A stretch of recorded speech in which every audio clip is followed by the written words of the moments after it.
President Trump says U.S. strikes will continue in Iran, with each day getting worse than the last. He says he's saving energy targets for last and did reiterate that Iran has no choice but to make a deal. Chief Foreign Correspondent Trey Yingst is at the White House, where he spoke exclusively with President Trump earlier today about his plans for the Middle East. Good evening, Trey. Yeah, Brett, good evening. President Trump told Fox News that strikes against Iran will continue tonight and expand next week if the Iranians are unwilling to make a deal. Here's more of our exclusive interview from the White House. Mr. President, thank you for speaking with Fox News. Thank you. Thank you very much. We have seen extensive U.S. strikes against Iran for 3 consecutive nights now. This comes after the Iranians attacked vessels in the Strait of Hormuz. How would you describe what is happening at this moment? Has the war resumed? Well, I guess you could define it any way you want, but certainly we're beating them up really badly. They have to be beat up. We're hitting them very, very hard. We're hitting every single thing that they have along the shore, along the waterfront. You know, if you look at the Strait of Hormuz, it's now, we're finding it hard to find where they have anything. We have to stop it. We have to keep it open. I was going to charge a fee, but instead they'd rather spend a lot of money in the United States, which frankly is better because I don't like the idea of a fee. It's got to remain free because otherwise others will do the same thing. But I think we've made tremendous progress. So your objectives are to ensure that Iran never has a nuclear weapon, to keep the strait open, and to degrade the Iranian military. Can those objectives be completed in an air campaign alone, or does this require a ground component? Well, I think they're completed now, honestly. If we left right now, it would take them 20 years to rebuild what they have. The only way you can negotiate with these people is through strength, and the only strength is military strength. And that's what we've done. And, I mean, literally 2 days ago, we had a deal, and then they broke it at the last moment. They broke it. Will these strikes continue?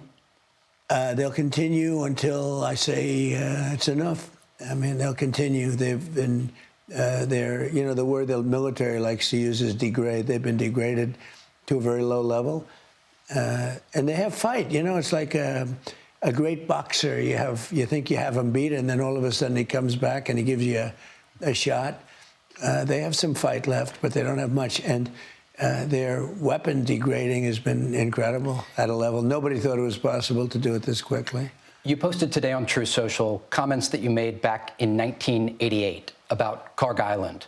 And at the time you said, 1 bullet shot at one of our men or ships, and I'd do a number on Karg Island, I'd go in and take it. Yeah. Do you still intend to take Karg Island? So I can't say that to you because if I did, it would be foolish, right? But it'd be nice to make a little headlines, but it would be foolish. But I'll tell you about Karg Island. So we've already... Are you ruling out a ground campaign in a limited capacity? I don't want to say that either, but I would say no if I thought it was appropriate. I'd say sometimes you need a ground campaign, but we have other people that will do the ground campaign for us. But we already hit Karg Island, as you know, twice, even 3 times. I said, hit everything but the oil. Just leave that little area from 25 yards out. Leave that little area. Don't touch the oil. Because I don't want that in terms of the world economy. It's a chunk of the world economy. So we haven't hit that. At some point we could, but I think it's unlikely. As far as taking it is concerned, if we degrade them far enough and deep enough back, I would do that. Do you anticipate that the strikes we're seeing this week against Iran will expand? Are you considering hitting energy targets or other locations inside of Iran? I'll save the energy targets for last. But ultimately, we'll hit energy targets, yeah. But we're going to hit them very hard tonight. We're going to hit them very hard tomorrow night. We're going to hit them very hard the night after. And then next week, it gets really bad for them because next week comes the power plants. Next week comes the bridges. We're going to knock out all their power plants. We're going to knock out all their bridges unless they get to the table and negotiate. Do you believe the Iranians are serious about making a deal? I think they have no choice. Why haven't they yet? I think if I didn't do the way I'm doing, they would never make a deal.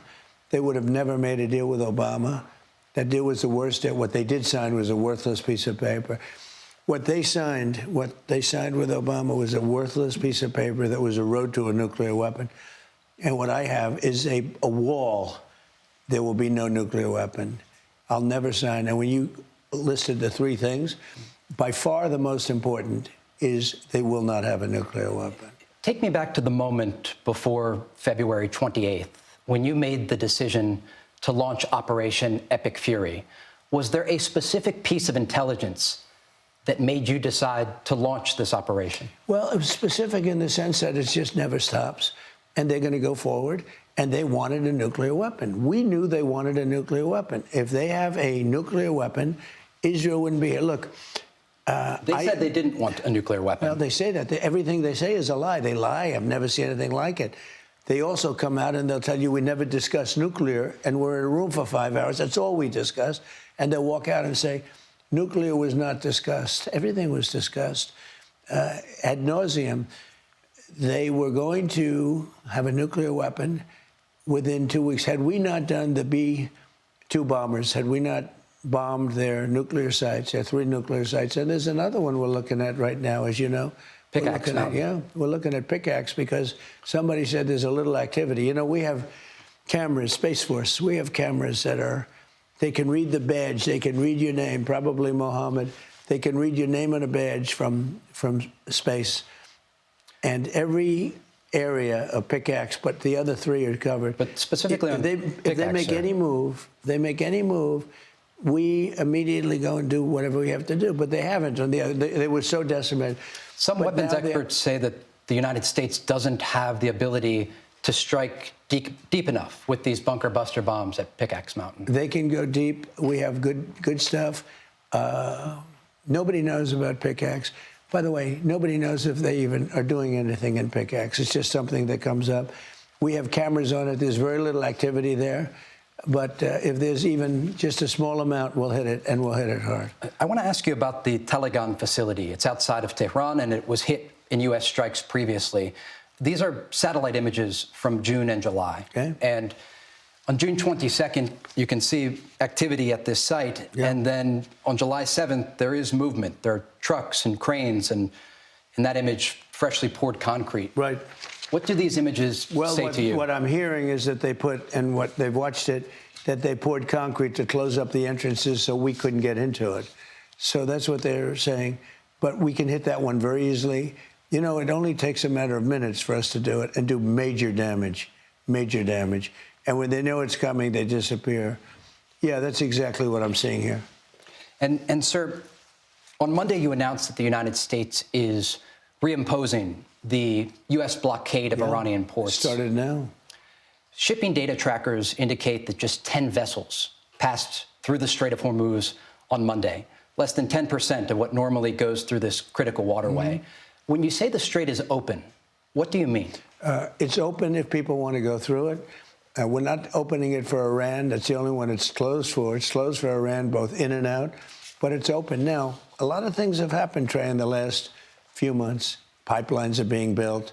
We're coming up with great alternatives, including Texas, including Alaska. You've called the new leadership in Iran a changed regime. Do you still believe that?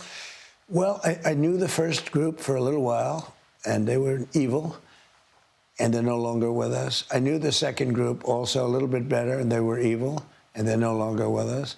And the third group, they have some bad ones in there, some very bad ones in there. Just some? And I think they're the ones that are stopping a deal. So are you negotiating with the wrong people? Well, now I don't want to negotiate now. I said, let's not negotiate. 3 days ago, we had a deal. When was the last time you spoke with an Iranian official? Well, not me, but let's say my representatives. I have spoken to them, but my representatives over the course of, well, actually, an hour ago. And what message was delivered? They want to make a deal, but every time they make a deal, they break it. They don't want to die. People don't want to die. Yeah, about an hour ago. And what message was delivered? You better make a deal. You're not going to have anybody left. We're being very careful with the civilian population, as you know, but I said, you better make a deal. You're not going to have anything left. And you think they will? They should. I don't know if they will or not. Sir, thank you for speaking with Fox News. Thank you. Thank you very much. President Trump also spoke about the investigation into the Manab school strike, his relationship with Israeli Prime Minister Benjamin Netanyahu, and broader topics, including the war in Ukraine. We will have updates throughout the day tomorrow on Fox News. Brett. We'll run some more sound bites later with the panel. Trey, nice job at the White House. Thank you. Be sure to like and subscribe for all the Fox News latest on YouTube and catch full shows streaming now on Fox One.